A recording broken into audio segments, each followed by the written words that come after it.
Okay, Leo, I have to ask you something stressful. Uh-oh. Stressful? About English, I hope. Of course!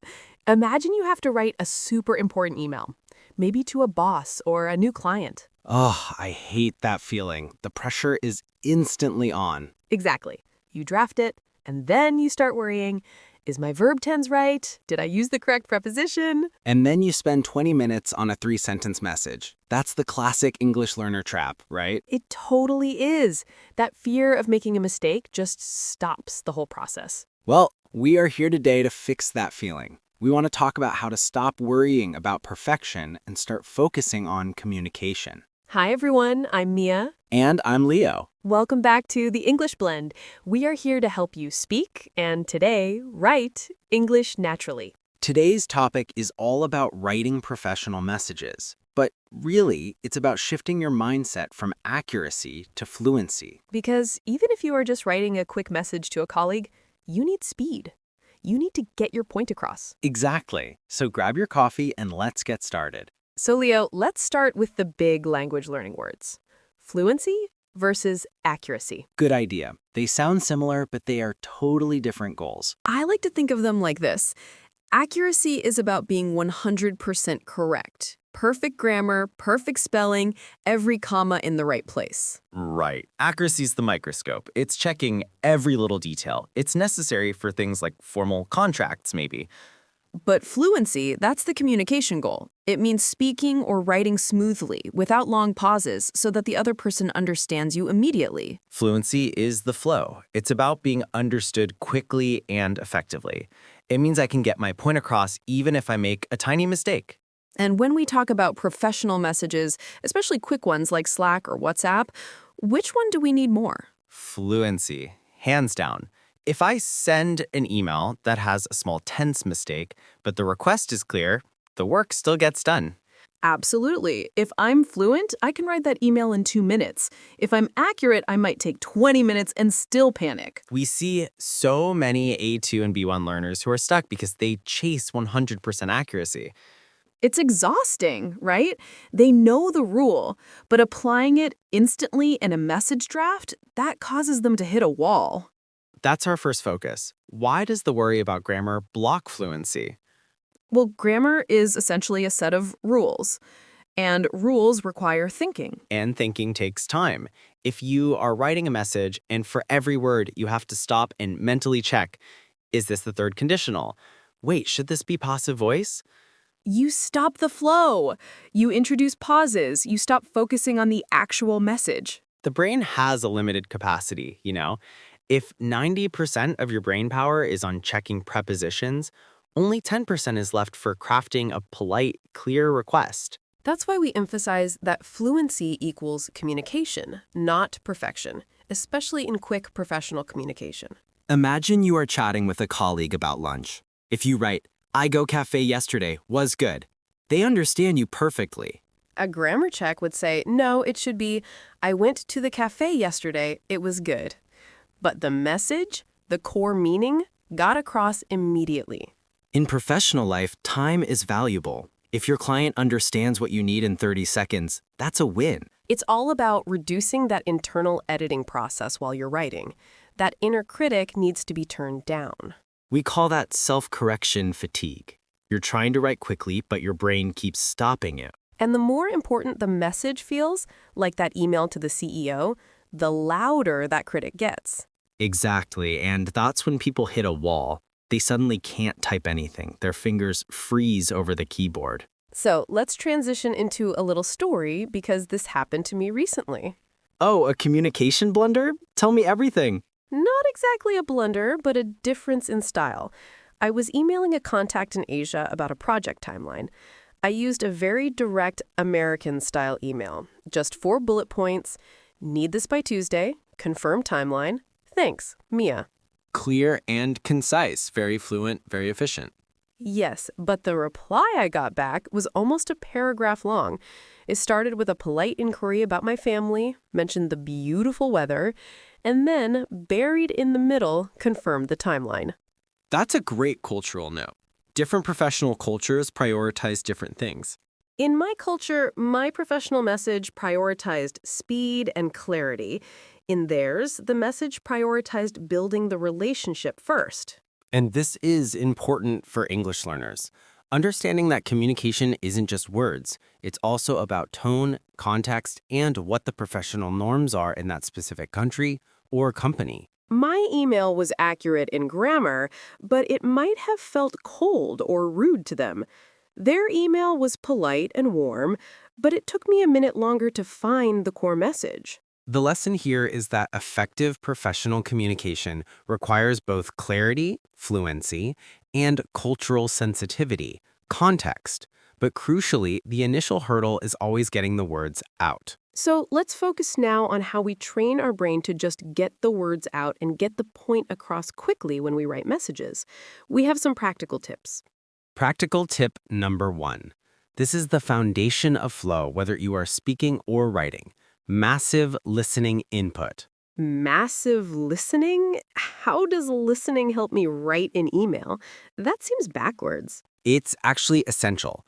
When you listen constantly to natural English, your brain doesn't just learn sounds, it learns sentence structures and common phrasing.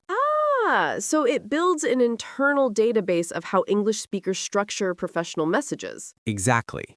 When you go to write an email, you don't have to construct the sentence from scratch using grammar rules. Your brain just pulls the pattern it heard 1,000 times. Instead of thinking subject, verb, object, must use past tense, you just think, oh, I heard Leo say, please confirm receipt of this document by end of day. Bingo. You are relying on fluency patterns, not deep grammatical analysis. The more you listen to professional podcasts or well-written materials, the better your written output will be. It makes the language automatic, like muscle memory for your fingers when you type. And this leads right into tip number 2. Learn in chunks, not single words. Chunks are so important. We've talked about these before. A chunk is a group of words that always go together, right? They act like one big vocabulary word. Instead of learning look forward to and seeing separately, you learn the chunk, I look forward to seeing you. Now, apply that to professional writing. Don't just learn apology, learn the chunk, please accept my sincerest apologies for the delay. Or instead of learning attached, learn the chunk, please find the attached report for your review. If you have a professional email to write and you know you need to ask for clarification, don't build the sentence, just type the chunk. Could you clarify this point? That bypasses the need for accuracy checks because you trust the chunk is correct. It instantly boosts your speed and your professional tone. And professional messaging relies heavily on these standard chunks. Think about greetings, closings, asking for a meeting. I hope this email finds you well. That's a classic chunk. Or best regards. We don't analyze them. We just use them. Learning these chunks means you are focused on the content, not the container. You're focusing on getting your point across. If a learner focuses on 50 key professional writing chunks, their ability to draft a coherent, fluent message overnight. Absolutely. And this is vital for overcoming that fear of hitting a wall.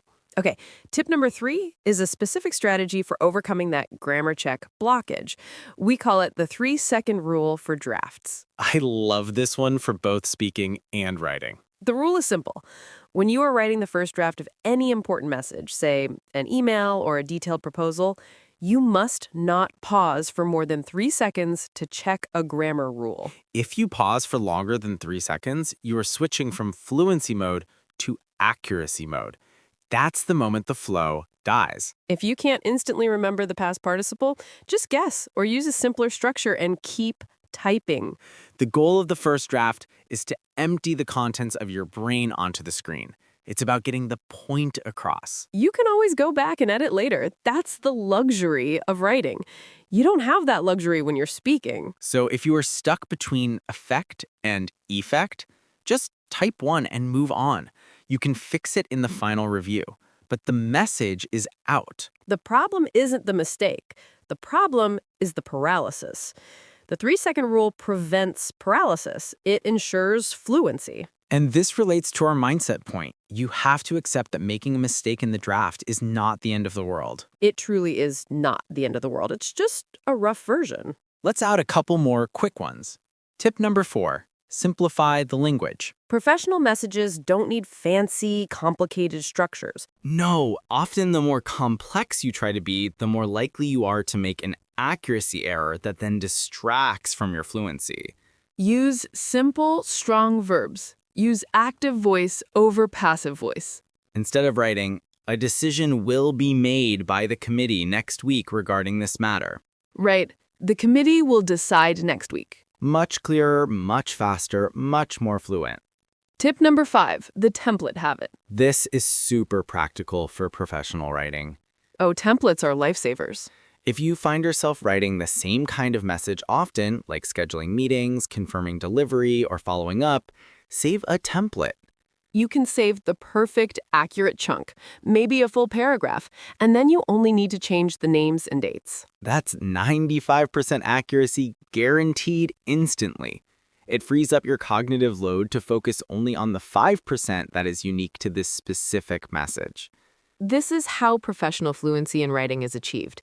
It's about standardization and reuse, not reinventing the wheel every time you type. So, massive listening for pattern recognition, learning chunks for reusable phrases, the 3-second rule to maintain flow in the draft, simplify your vocabulary, and use templates. That's a powerful combination, all focused on speed, clarity, and getting the point across.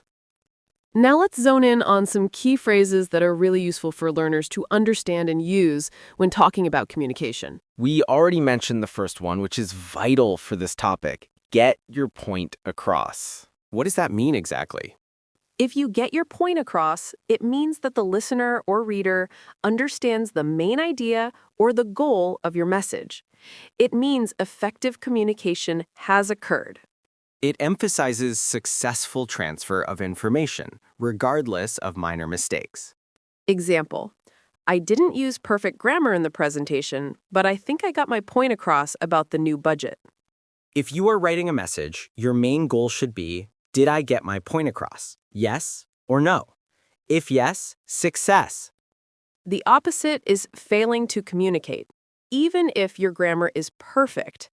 If your email is technically accurate but so confusing that the client doesn't know what you want, you failed to get your point across. Our next one is for those moments of frustration. Hit a wall. This is relatable to everyone learning a new skill. If you hit a wall, it means you reach a point where you cannot make any more progress. You feel stuck. In our context, it means you open the laptop, you start typing, and then suddenly your brain says, no. You hit a wall. Your mental process stops. You freeze. You can't remember basic words. I was trying to write the status update, but I hit a wall because I couldn't remember the word for forecast. The practical tips we shared, especially the 3-second rule, are designed specifically to help you get past that wall. Don't sit there and wait for the wall to break. Find a way around it. And our last phrase is crucial for managing that anxiety and inner critic. It's not the end of the world. This is a phrase we use to minimize the severity of a mistake or problem. It's about perspective. If you send an email with a typo, is that unprofessional? Maybe a little, but is it the end of the world?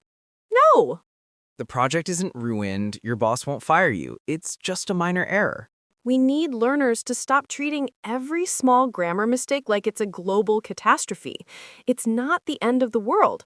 Learn from it and move on. This concept applies so strongly to fluency. The fear that a mistake is the end of the world is what causes people to stop speaking and writing. So, recap. Focus on communication first. Use language to get your point across. When you feel yourself stalling, remember you might be hitting a wall.